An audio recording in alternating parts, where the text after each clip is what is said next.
Rise and shine mga ka-RSP! Narito na po ang gabay, patnubay, palala at prediksyon ni Master Hans Kua ngayong araw ng Thursday, July 10, 2025.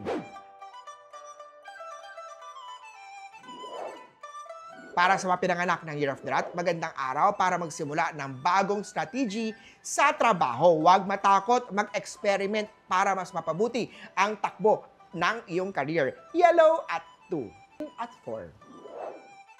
Kay Ox naman tayo, lalong nagiging sweet ang relasyon kung maulan. Parang pelikula ng bagong takbo.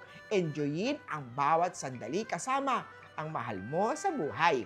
Red at 6. Kay Tiger naman tayo, hindi man kayo magkasama ngayon ang ulan ang magsisilbing tulay sa damdamin nyo. Paratilingin ang komunikasyon para lalong tumibay ang inyong samahan. Kay Rabbit naman tayo, best time para sa candle making, aromatherapy o relaxation products. Sulitin ang creativity para madagdagan ang iyong kita. Pink at 5. Kay Dragon naman tayo, ikaw ang napili para sa special task.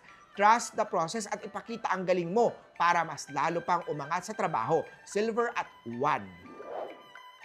Kay Snake naman tayo, may kilig na matagal na sa video call habang parehas kayong nakikinig sa ulan. Panatili ng init ng komunikasyon kahit nasa malayo. Blue at 7.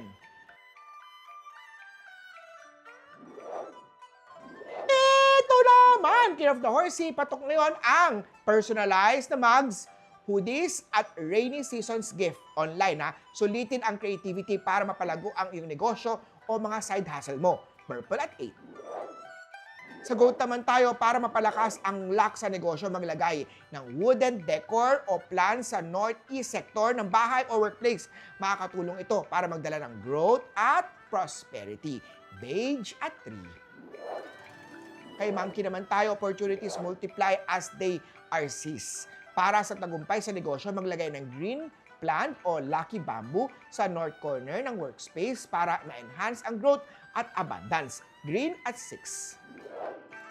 Kay Rooster naman tayo, makakahanap ka ng solusyon sa isang technical issue. Mas lalo pa nitong mapapagaang ang trabaho. Gray at 9. Kay Dog naman tayo, may swerte sa pagbenta ng hot drinks o comfort food online. Sulitin ang pagkakataon para madagdagan ang iyong kita ngayong tag-ulan. Gold at 1. At King of the Pig naman tayo, magandang araw para i-push ang side hustle. Lalo na kung ito'y digital o delivery-based, huwag nang tamarin. Kahit maliit ang kita, kumilos na. Small effort every day leads to big result over time. Blue at 7. Huli po, ito po yung mga gabay, patubay, palala at prediksyon lamang ni Master Hans Kua. Nasa inyong mga kamay, nasa lalay ang inyong tagumpay. Kaya always be positive at i-claim ang mga swerte, mga ka-RSP.